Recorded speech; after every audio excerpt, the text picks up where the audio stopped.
You are a lawyer. Yes. Ensonga ya vote recount. Amateeka googera kitwala ebyo yabadde Masaka. Ekirala mu kalulu kano buli gw'owulira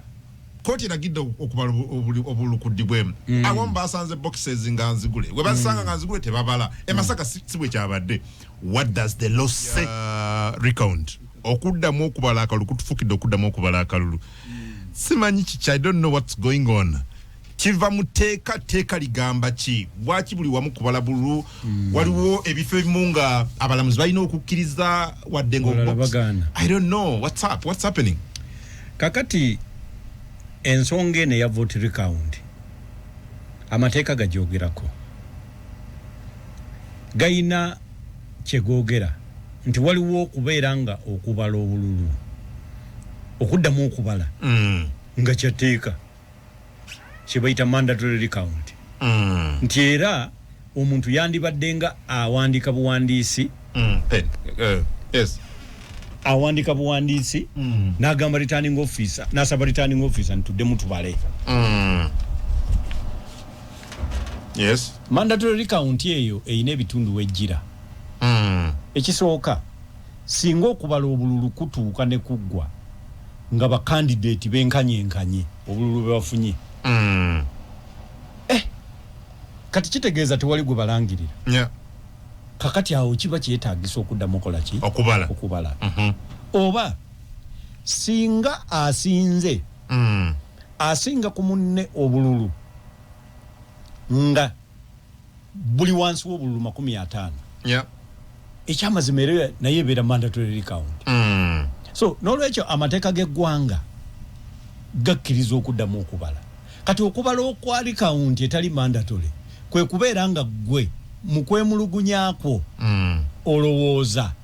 okubala kuno kuyina kye kwakoze ekitali mu mateeka ne kukuleetera obutawangula naye nga golowooza nti obululu nga bwe bwagenze mu box obululu bwogwe wawangudde naye abakoze DR forms bano okugeza baleese alien DR forms kubanga jukira okulonda kutuvuddemu nakugambye nti biometric machines tezaakozeseddwa kitegeeza nti akalulu kennyini ke wakubye tekayise mu kyuma so tekasobola kuba verifiable paka ewa returning officer ekyokubiri DR form yennyini nayo teyayise mu kyuma it was not verified n'omulonzi naye teyabadde verified kitegeeza ebyo tosobola kubiprovingira ku verification machine wali ewa DR form ewatalekeraaka kati kitegeeza ebintu byonna verification ebeera yakuddamu kukola ki kubala amateeka bwe gatyo begagamba naye ne kooti zaffe zizze zikola amateeka nga zigamba nti ebintu bino bye tulaba bino bisobola okukolebwamu obukolomooni they are subject to abuse wayinza okubaawo omuntu kuba ffe tulina kye tuyita veracity oba verite mu mateeka nti singa gojja n'oteekawo ekintu nti banzibye obululu babaze bubi tuddemu tubale nze bwe nkutunuulira mba nina kye ntunuulira neebuuza ndabira ddala nga waliwo possibilities nga bbiri esooka nti ekyamazima basobola okuba nga okikakasa wabadde owangudde ekyokubiri nti oyinza okuba oyina akakolomooni koyagala okukola nga olabira ddala nti kasita okubala kuddibwamu owangudde n'olwekyo kooti kye zikola ekintu kino wammanga jurisprudence tulina kye tuyita jurisprudence abantu baffe abatuwuliriza wano mu Uganda enkola yaffe ey'emisango omusango ogwayita gwe gubeera nnyo nga gusikiriza okusala emisango egikola ki egiddako ekyokubiri kooti zaffe ziyina amadaala in order of supremacy Supreme Court bwebanga eyina decision gye yakola si kituufu era tekiri judicial kugamba there is no judicial justification simanyi banyinza kyogera mu Luganda tebaayo ngeri yonna gwe gy'oyinza kuŋŋamba ggwe ow'ekkooti eya wansi nti biri bikyamu nti wavudde ku nsala eyo kubanga kooti zikola amateeka era bwe babatendeka bannamateeka babagamba nti wabeeyo ebibuuzo bye bababuuza nti do courts make a law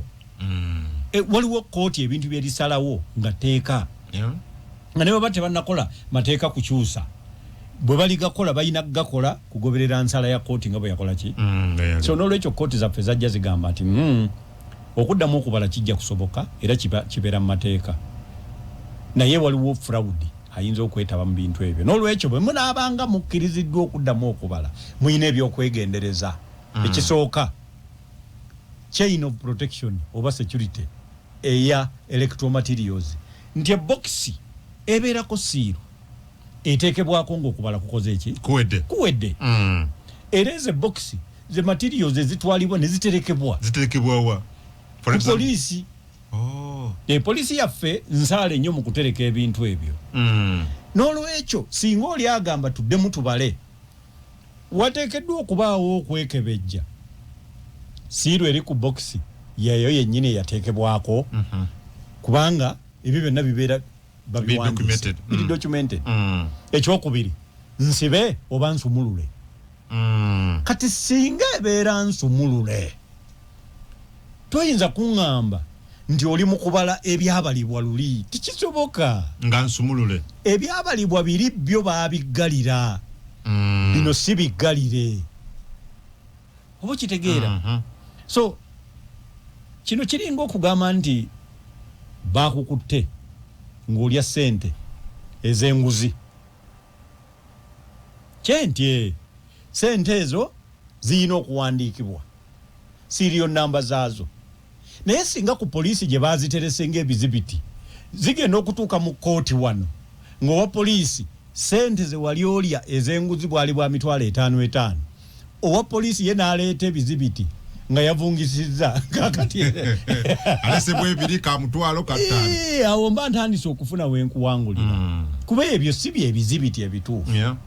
singa bakugamba nti obadde otunda ennyama erimu obutwa ennyama eyo erina okuterekebwa kyetuyita chain of evidence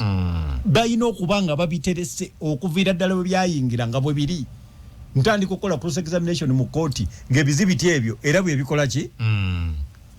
n'olwekyo njagala okutegeeza mwami Kungu bokisi bw'eba nsumulule tewali garanti naddala nga verification machines tezisobola nakozesebwa nti ogambe nti ka ballot paper kano bw'okayisa mu kyuma serial properties zaako ekyuma kigamba zeezo tibyaliwo tebyakozesebwa n'olwekyo bokisi bw'eba nsumulule amateeka gagamba kooti zasalawo okubala kuba kuganye kati ekyemasaka kyetujjako ekyamazima nakugambye ebigambo bibiri oba bisatu veracity verite oba dinkumu oil byebigambo byaffe mu mateeka ebiraga obwesimbu obw'omuntu magistrate oyo ayinza obutalinya ku minzaani n'emupima nti yabadde nabwo kubanga tosobola kubanga wakati mu kuwuliriza emisango kooti ekoze president ezaawukana bbiri yo yennyini nti Kalungu East wagambe box nsumulule wala kuganye same magistrate same court same magistrate same voice same breath kakati naye ate n'ogamba nti wano sitowa yo siro sitowa etereka ebintu bingi mulimu n'engatto z'abapoliisi eyo sitowa tebalibwa mu electoral materials sitowa erina kutereka electoral materials bokisi wetutandikira okubala electoral materials sitowa yava ku polling station so n'olwekyo omulamuzi yakoze ensobi kubanga for example ku ballot boxes ebisatu 14 ezaali presented mu court emu esookera ddala seals zaali broken 6 zaali empty temwali mukalulu konna then endala box 2 zaali mbulubwa candidate omu tekiraba so kakati mwami Kungu ezo zaali empty kati yabala nti ezo zaali zani kuli kaunti ezo yabala atya kubanga kikulaga ziri empty zibadde nsumulule eyo president gyataddewo ekirungi nti kooti ya wansi tetujja zigoberera. It can be challenged. Tetujja zigoberera. Naye ye ng'omuntu I think judicial ye nyini yetaaga judicial scrutiny. Yes, but yabadde ayogera onaga nti oba bwe yali ayogera mu kooti yaga nti no ballot boxes is disputed should be set aside ate netubale boxes ziri endala ezisigadde zitalina buzibu bwonna. Recount tebera ya ballot box A, B, C, D. The application for recount is general. Zonna. Yes, you are recounting the whole electoral process. Kati gotosobola kugamba nti ndondako zino tekewo zino nedda. Kubanga bwezoyagala okuba lwaki ezitali mutobala nti zibadde zirina kuba zange oba zoyo goyagala wangule. So either way you can't proceed with the recount. Okay, but bwe yayogera again yagamba asimu yagamba nti atasobola kukuma bannamasaka mu kisa gwabwe. Tasobola bamwe mu kisa gwabwe okusala wani kubagala abakiikirire ng'asinza ku mateeka gayita outdated laws and earlier court decisions. Bannamasaka tebakolanga application for recount. Application yekola bulungi. Bo bannamasaka bwe balonda bobaze n'owandiika bwe baba balonze. Waliyo election petition ezikolebwa bavota mu musango gwa bwe bali basaza tonejjemu bavoters balina okuba nga balonda bitaano si eno process gye bayitamu eno ya candidate. So n'olwekyo candidate toyinza bayita bannamasaka oyo yali muntu kati ate gwe kyogezaako okukola toyina bulungi evidence toyina evidence etali challengeable eraga nti kati kyokoze bannamasaka kye bakola kubanga sibasalangawo boxes ezimu butabeera mu kanuni. Kakati ate gwe you have introduced a new measure. Kati ezo boxes zitagenda bulungi bw'ozikwata ne DR forms ezigamba nti mwalimu obulungi ku bombi ani mutuufu. Okay, Radio 4, Radio 7, Radio. It can't get from So what happens under the circumstances? Of course, we're going to call election petitions. Understanding, because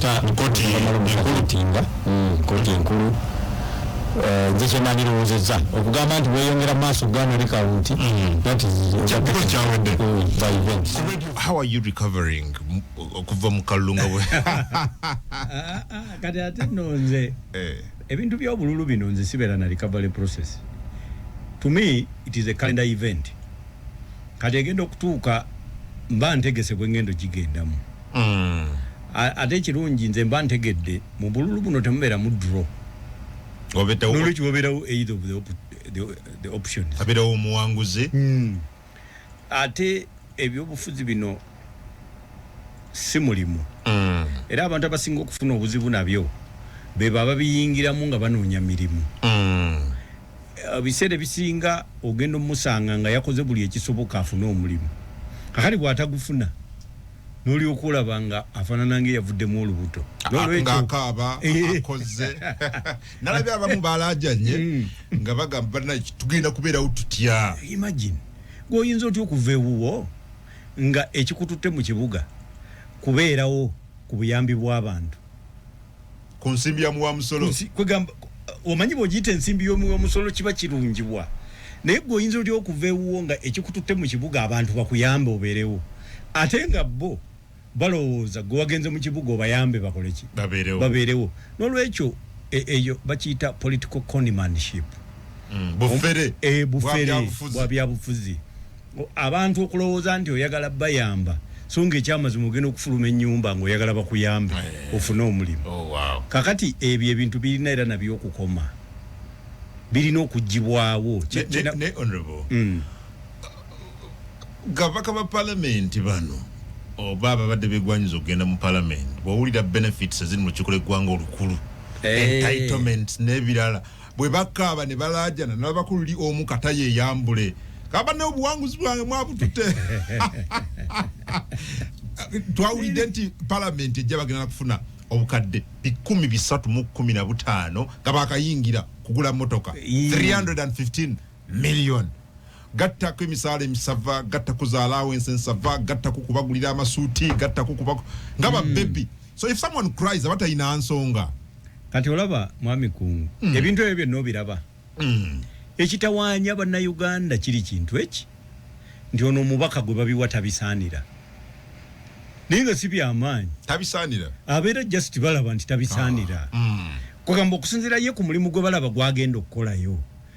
bino tabisanira bibagenda muwa tebalaba mulimu gwakola bagenda kutawanya ekisooka omubaka agenda kusooka okufuna olujja olusoose mu bulamu bwe chechi olujja mwagenda okuwetera emmotoka eyo abamu kati bali mu driving school badduka babasomesa bafuka batye emmotoka n'olujja agenda kuzimba ennyumba mu lyo ogusooka atayinza na kuzimba bagula buguzi bagula waliwo kati abantu abakola mu lyo estate ng'azimba obuyumba nga bwabutunda seminti bwe kibanga kyetaagisa nsawo kakazimbisa hafu era ogenda okulaba mu myaka ng'ebiri nga olingidde ew'omubaka nga tayiro buli gy'olinnyako ekola eddoboozi ngolo zitandise okuvaayo naye ebyo byonna tetubifaako nze kyenjagala kiri kintu kimu omuntu ayagala okukulembera banne ateeka okuba ng'ajja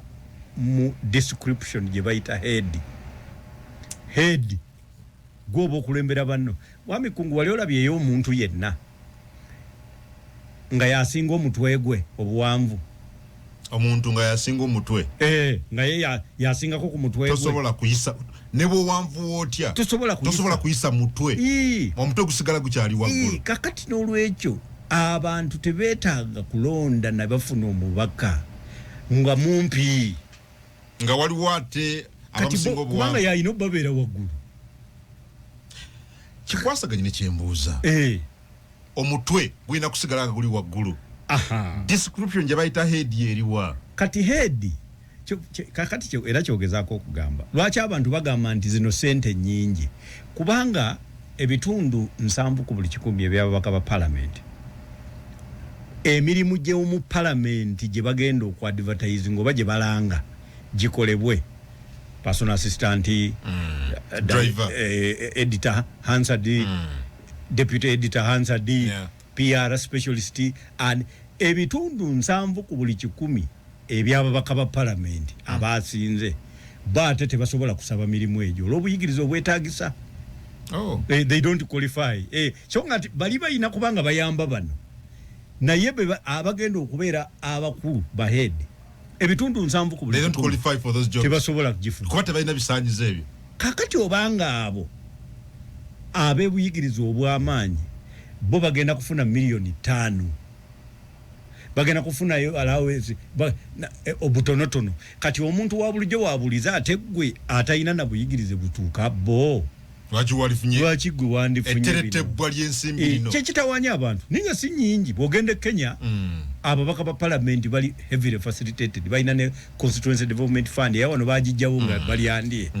but they see value the people see value for that money they feel it's worth it yes omuntu anoonya obululu nga bakirabira ddala bw'agamba nti tugenda kulwanyisa bwavu talwanyisa bubwe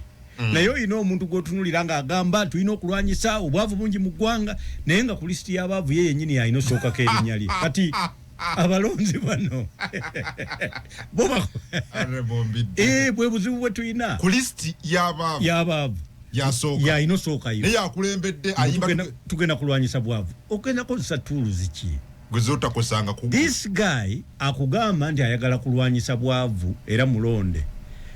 is a victim is not a solution. Yes, is a victim not a solution. So can a victim provide solution? Never. So omuntu asobola okuleeta solution yoyo ayina ekkubo lyatambudde waliko omwavu ye wabuvaamu ye lyekkubo lyoyagala okutambuzaamu abantu bo kati gwe weesigibwa nti ogenda kubayamba era nga kuba ogenda okuyamba si gwe osooka ku lisiti nina babiri bemanyi talinyanga na ku nnyonyi yange kumutandikira okufuna passport engamba kati oyo mutume okubenchmarkinga bamutadde ku committee ya local government oba statutory gundi institutions bwabeera mu nnyonyi ebirowoozo bye byawuka n'ebya Nandala Mafaabi nga bali ku nnyonyi yemu bagenda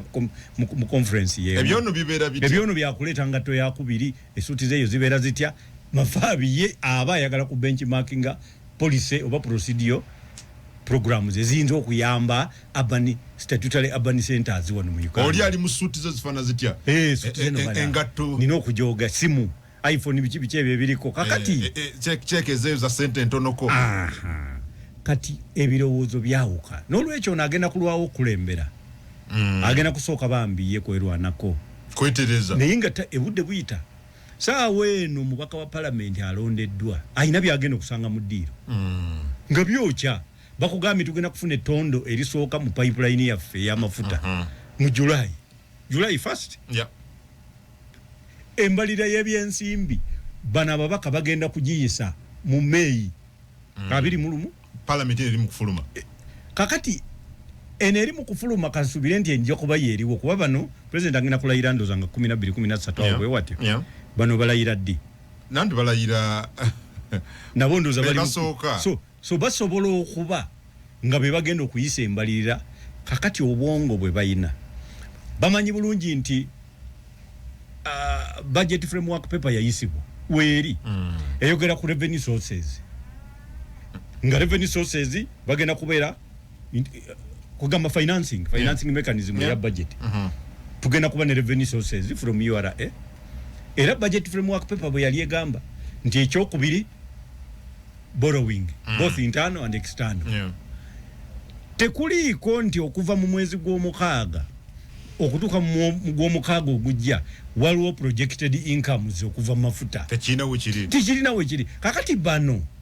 babimanyi abagenzeeyo Petroleum Authority tebajja kusoma bajja basome bategeera niwo osomera omwaka ogwo esente ezo zijja kuba zirazeewa tewali authority Petroleum Authority tenaggwa mateeka akyagayina okukolebwa revenue sharing mechanism teriiwo for now tenaba kuteekebwawo tetumanyi bulungi central processing factories ziri bbiri wajja kubaawo ekola crude agenda mu pipeline nekola agafa aganasibira wano naye tewali metering procedure temanyiddwa revenue procedure temanyiddwa okuva mu UNOCO okuva mu TPDC revenue sharing formulas tezimanyiddwa okuva mu community host communities kubanga kati mu Buganda pipeline eyitamu neyita ludda weeyo kakati abo bonna bafuna ki omubaka wogwe walonze njagala weetunuulire weebuuze binabimanyi okubettoki mubaka gwe walonze will he be able to articulate issues no conceptualization bino ajagenda okuzuka ng'ogwo omwaka gw'amafuta guliiriddwa naye ntamanyi gye gulaze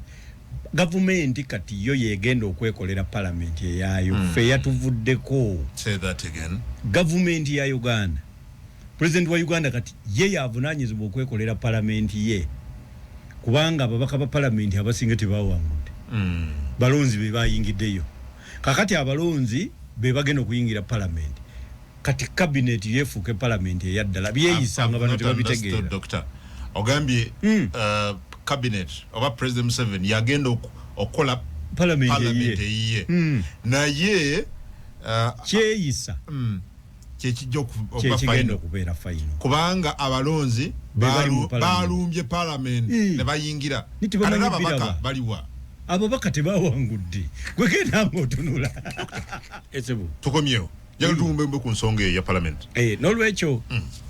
abatuuliriza tulina ekizibu ebintu ebirina okukolebwako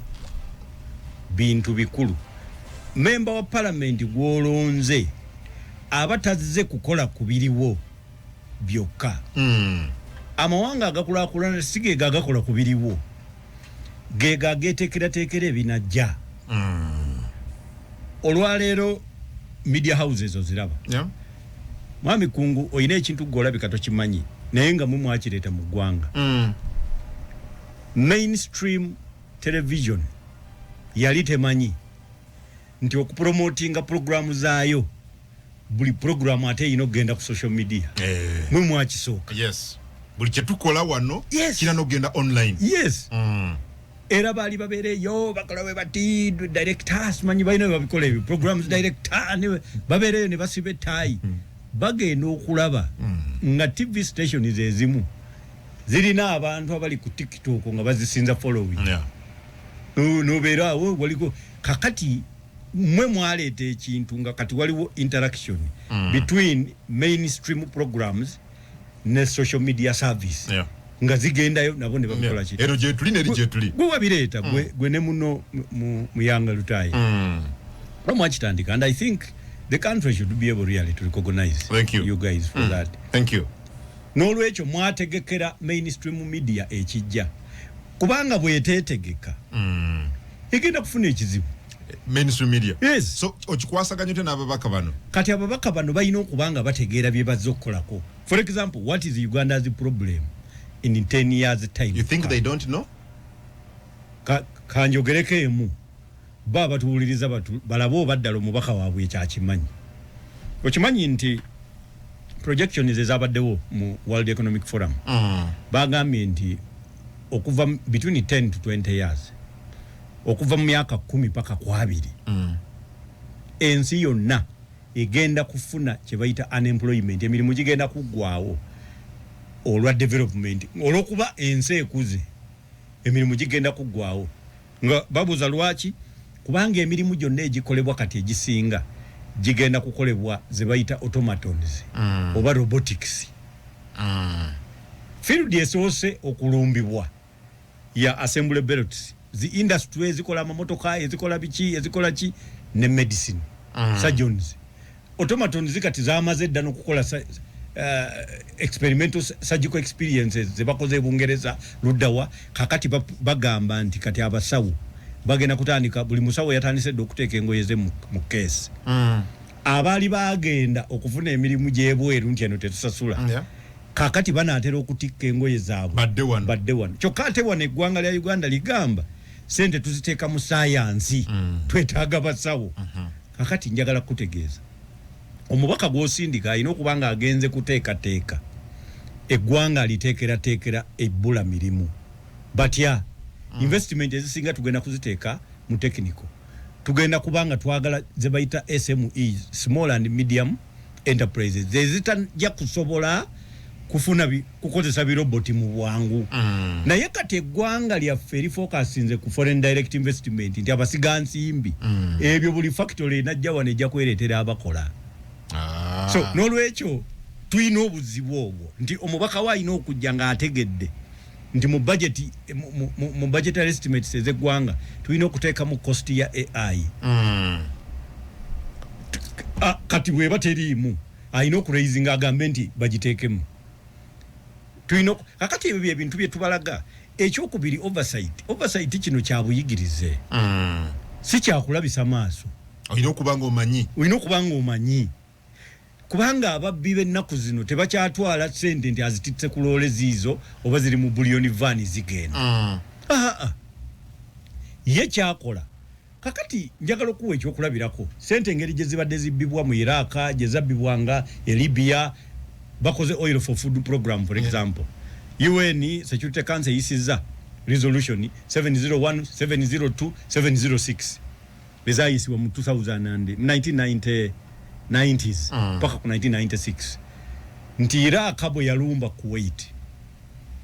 America yagiteekako sanctions nensi yagiteekako sanctions tekyasobola kutunda mafuta naye ne baggulawo ekkubo lye bayita oil for food program nti naye tubakkiriza okutunda amafuta ga $1 billion emu 1.6 kugula mmere abantu baleme kufanjala kati awo ate nga we babbira sente ziri kwesikuro kakati Gaddafi nga sente gundi ono ani ono musajja mukulu gwe batta we Iraq Saddam Hussein yenga sente kakati kwaliira ate sente kati omubaka ategeera wano Uganda olina okubanga otegeera esente ngezo baziridde batya oversight joyina okukola eyina kuba bwetyo ogebe twalonze tebabisobola so katwalonze eki fe twalonze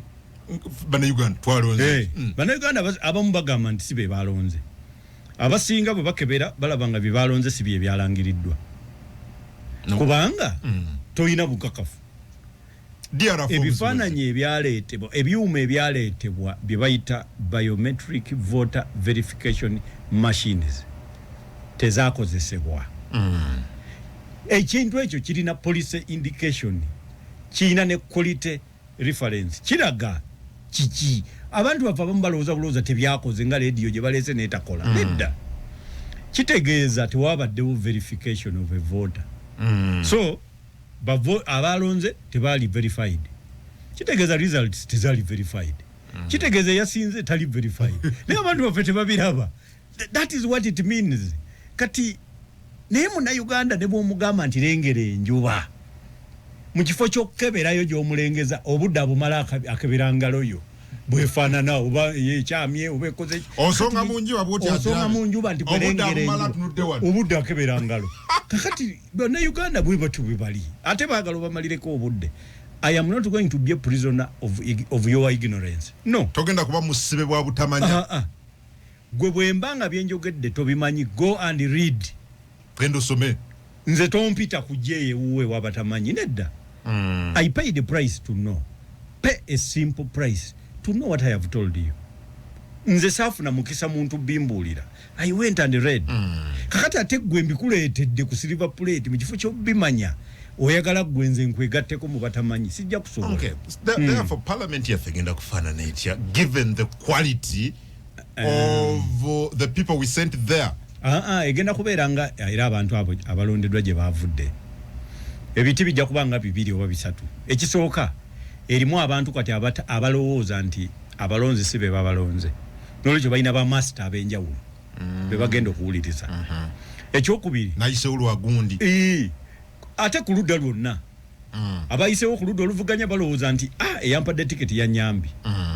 abayiseewo ku ludda lwa gavumenti nga balangi eminenzi gurizi balagidde n'ayitako mukama waabwe si ye gwalonda kati omulonzi wasigadde tobitegeera abalondeddwa tebakumanyi kakati wagenda kubeerawo obuzibu bunene nti kye bayita power belongs to the people tikiriyo kigenda kuba kiggwereddewo ddala obuyinza obubeera mu bantu mubeera nabwo mu kaseera k'okulonda kasita kaggwa kirowoozebwa nti mubukwasizza abantu babukozese be mulonze umala emyaka emirala 5 so n'olwekyo mmwe programu yammwe yaweddeko abalonzi kati oli kasita alowooza nti si mwe mwamulonze muwedde agenda kukolera nnyo abaamulonze balowooza nti be bamuleetedde okuyitamu so n'olwekyo mugenda kulaba nti kyemuyita enguzi palamenti ekola bye tutaagala temuyisa lino etteeka nga baliyisa kubanga babalagidde bo be balowooza so we are going to have a docile parliament we are going to have a docile parliament nga bagigamba buuka ebuuza buuza tegenda kulaba debate ya kasameme tebiriyo teriyo tegenda kubaayo ne tugenda kuba n'abantu nga bazanya obukodyo theatrics gladiatorial theatrics nga bengera bafuluma ne batula ku lubalaza tukiganye so nga bateesezza tikumacha mufulume nga tugenda mu debate eyo olubabera batukolera kulwanira wano kati njagala kutegeeza asuubira nti baba bagenda kukolera muyina kusabira busabizi kati gavumenti yo yennyini ebeerenga byeyagala bibeerenga birungi kuba bye bigenda okuyitamu tine doctor emirimu gy'abaka ogimanyi bulungi ngimanyi representation kutukiikirira ffe abantu ba bulijjo oversight kulondola nteekateeka za oversight ngikumenyedde ogitegedde ngitegedde legislation nkugambye nti bamanyi amateeka galina okukolebwa bakugambye amafuta gagenda kujja mu mwezi ogw'omukaaga mateeka ki ge bataddewo revenue sharing tuyina parties ez'enjawulo tuyina stakeholders ab'enjawulo tuyina TPDC eyo ye Tanzania tuyina UNOCO tuyina ne bank loans zonna zitunulidde mafuta ago okugabana kugenda kubeera kutya appropriation zigenda kubeera petrodollars windfall political windfall babimanyi bagenda bikolera etteeka well so n'olwekyo then appropriation awo nyini tebamanyi kati appropriation nkugambye the legislative agenda determines your appropriation structure and strategy agenda eriki nti ku unemployment AI mugitaddeko sente meka babimanyi foreign direct investment tuyina wage labor and immigration policy oba mu China aleta factory ya general manager yeye nyini naleta ne managing director naleta cashier muna Uganda ye kyakola kwe kwetika endiboota z'ebyo bye bakoze n'azibala naye mu China kakati bo ebiriwo lwakuba abaliwo tebamanyi katongeddeyo abatabitegerera ddala so nolwekyo eggwanga lisigala nga lidde emabega. Are we expecting more of the same or even the worst? Kati ekigenda okuvaamu kuba abantu balina essuubi doctor eri abantu be balona nti oba oli awo tuli bulungi naye katusindikeyo munnaffe. Essuubi lirina kuba mu gavumenti muve mu babaka tebabirimu tugenda kubanga bolaba wali olaba envunza ffe twakulira mu kyalo zaatuluma envunza bwe kuluma ekigere kyo kigejja kubanga kirimu envunza kizimba kati yo oli alaba yaliza n'okulowooza oyina ebigere binene kumbe envunza alaba bulabi kumbe bizimbye buzimbe lwa nvunza kati ojja kutuuka okulaba nga ekibuga Kampala kijjudde ebizimbe ng'oli bwakutwalako mu nnyonyi katono olabira ddala nga eggwanga likuze Kampala erimu ebizimbe ne flyovers kati naye ng'ate ebizimbe byonna bya muntu ki oba babiri kakati ate bwe bibanga biri bya muntu omu oba babiri be basalawo ne sente ze bajja ku bantu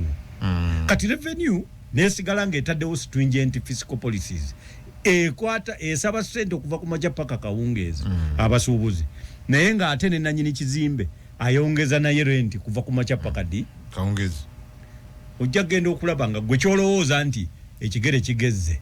bambi kizimbye buki kawuka kizimbye nvunza so lolo ekyo bye tugenda okweyongera okulaba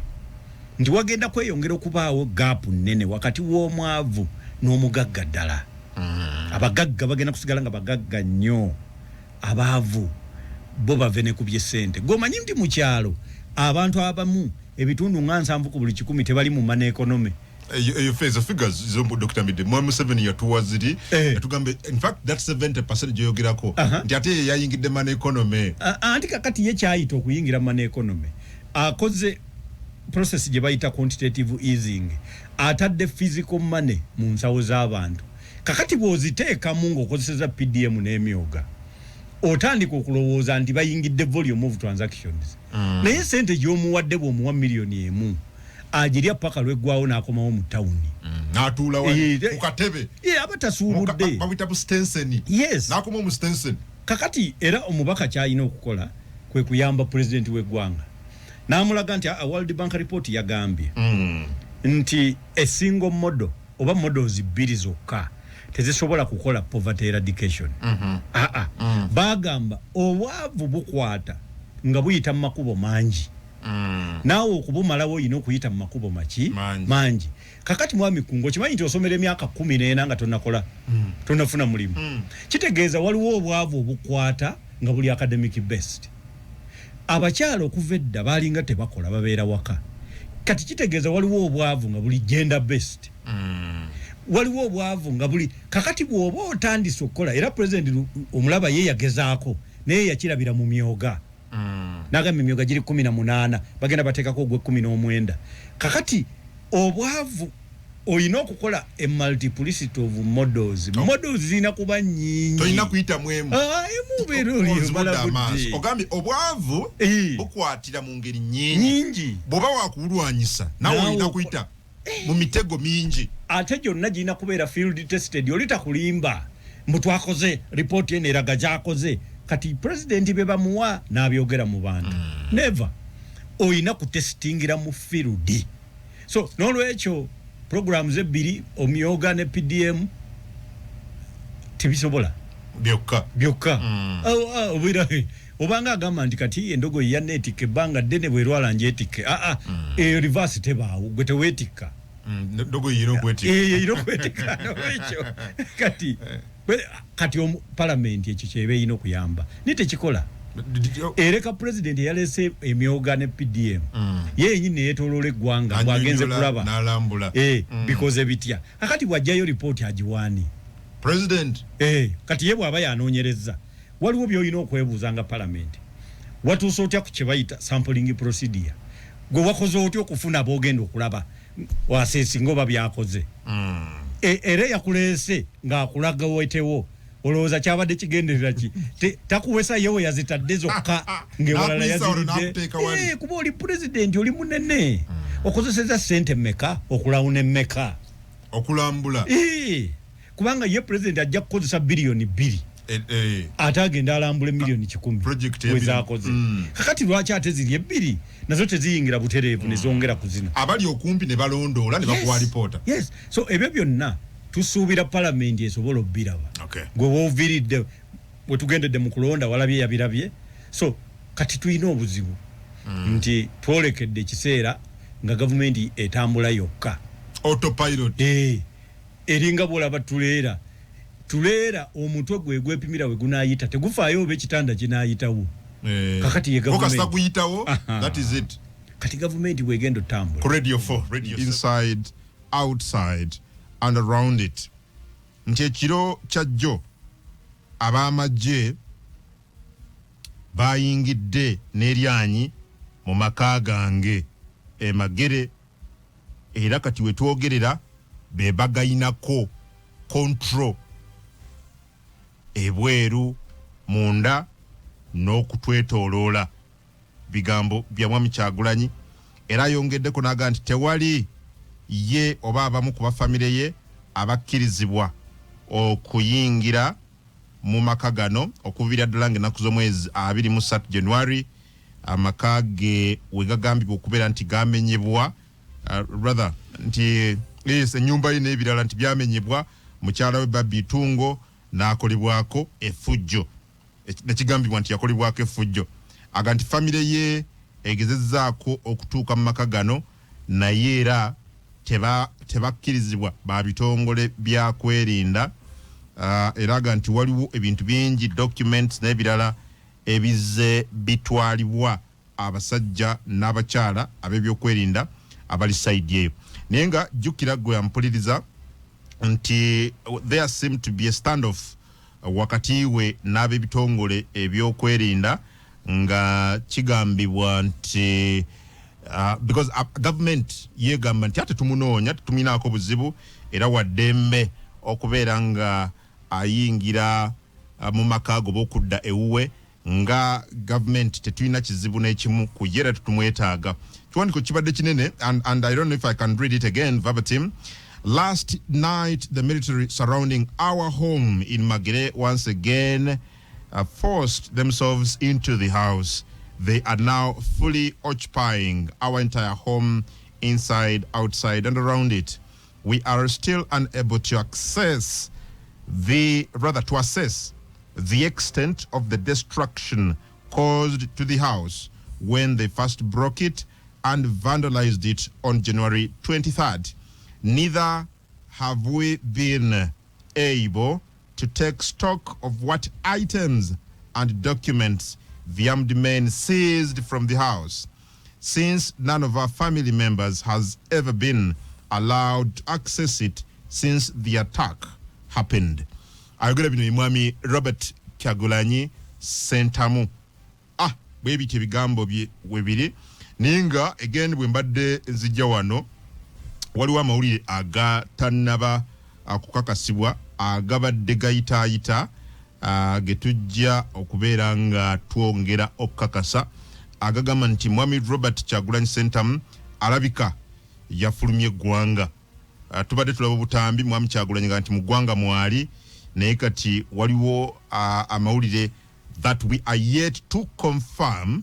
agaga nti omukulu alabika yafulumye eggwanga n'ayingira erimu ku mawanga agatuliraanye wiiki ng'emu emabega okusinziira ku nsonda enekusifu era nti bino byonna bwe biri mu kaseera nga nti gavumenti nga tebamulinaako buzibu kubanga nga bacandidates abalala it is okay yasobola okudda ewuwe naye amawulire ago tujja soka gakakasa oli awo nga tuvudde nga ensonda ezo zisazeewo okubeera nga zaatulibwa amannya gaazo naye nga kigambibwa there is an allegation or amawulire that we are yet to confirm from sources that want to be anonymous for now agagamba nti omukulu alabika eggwanga yalifulumye era nti yayise mu ggwanga ery'omulirwano about 7 days ago. Jukira nti tewali kitongole kya byakwerinda kyavuddeyo kwogera ku kino. Neither has Mr. Kyagulanyi. Also said nti naye oba ali bweru wa ggwanga nti ali mukwe okujja kugamba obugambi nti ali mukwe kukuma naye ekyo ekyokufuluma eggwanga yet to be confirmed. Bulidde ku bya mwami Robert Kyagulanyi Ssentamu n'ebiriwo wakati we n'ab'ebyokwerinda ab'enjawulo oba n'ebitongole by'okwerinda eby'enjawulo ku kigambibwa nti ab'ebyokwerinda bakyasazeeko amakaage. Kyagulanyi claims nti bazzemu nate ne bayingira ewuwe era ne basalako nti tewali muntu yenna akkirizibwa security n'abakubeera nga eyina kyeyogera ku nsonga eyo. So tujja kulinda tulabe mbeera nga bwenatambula oluuyi oluwo. Waliwo akabenja kagudde by the way Nakaseke oluguudo oluva Engoma okudda Eruweero kabadde kabenje kabi nnyo. Ndabye police ngevaga nti abantu 3 bafiiriddewo Mbulaga kitalo nnyo bannange. Tusigale nga tuli begendereza. Mbadde njogera kunaabamu ku bantu side eyo nanga nti kisobokera ddala okubeera nti yabadde avuga taxi nti yatuuse n'asumagirako banaasumagiramu nekivaako embeera eno okubeerawo. So tusigale nga tuli begendereza kulaba nti tusigala nga omwaka tuguyitamu bulungi n'ogujja kutusange nga tuli abantu 3 okusonda ku poliisi bafiiriddewo Mbulaga 13 ne bafuna ebisago eby'amaanyi.